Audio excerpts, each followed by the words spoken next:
Hello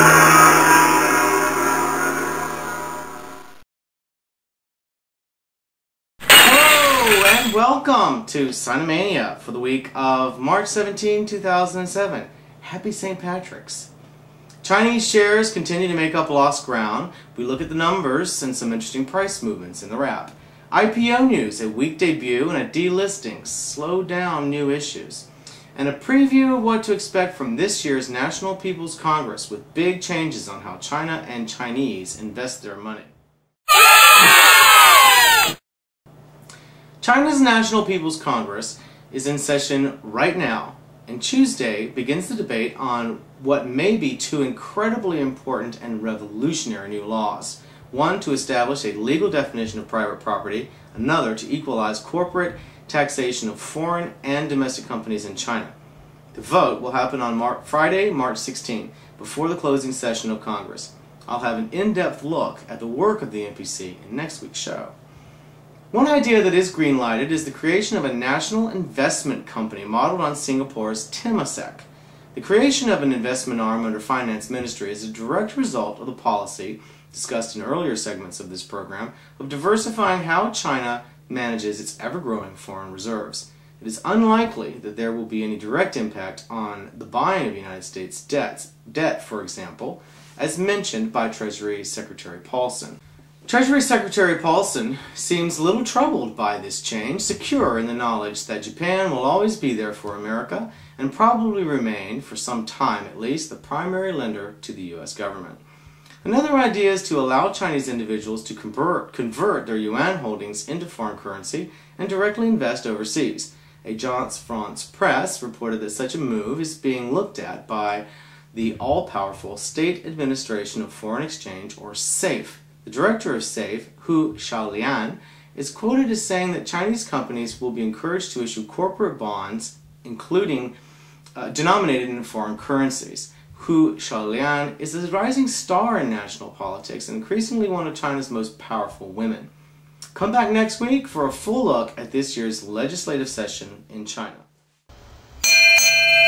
In early 2004, a company called Tom Online premiered on NASDAQ, promising riches from cell phone services in the world's biggest cell phone market. Under symbol TOMO, or TOMO, the company made a big initial splash and raised almost $200 million US. It quickly declined, built back up throughout 2005, and started a high-profile joint venture with eBay.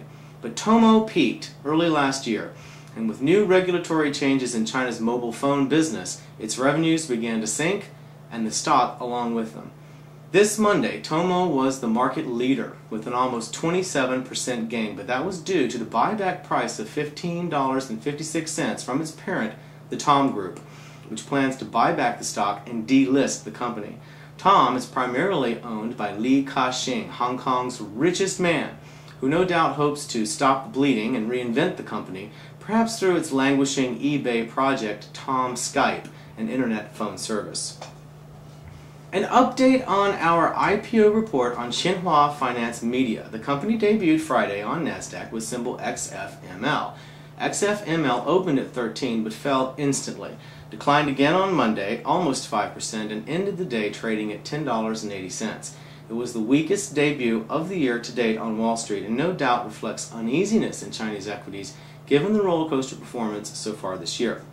Despite the slowdown in Chinese IPOs, Tongji Chinese Medicines is still on for its IPO on the New York Stock Exchange this week or next under symbol TCM. Watch for it.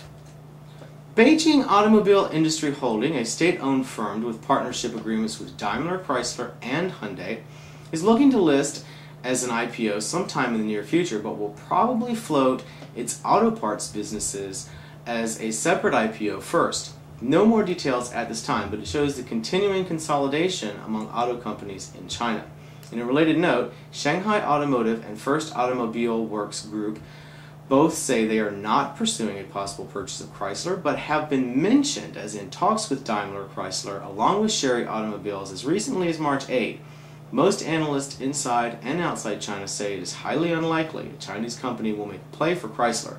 Meanwhile, Chery is on for producing vehicles for import to America within 2 years.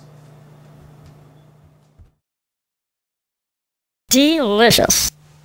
Shanghai and Shenzhen markets continue to gain lost ground and are almost back up to the record positions before the February 27 dip.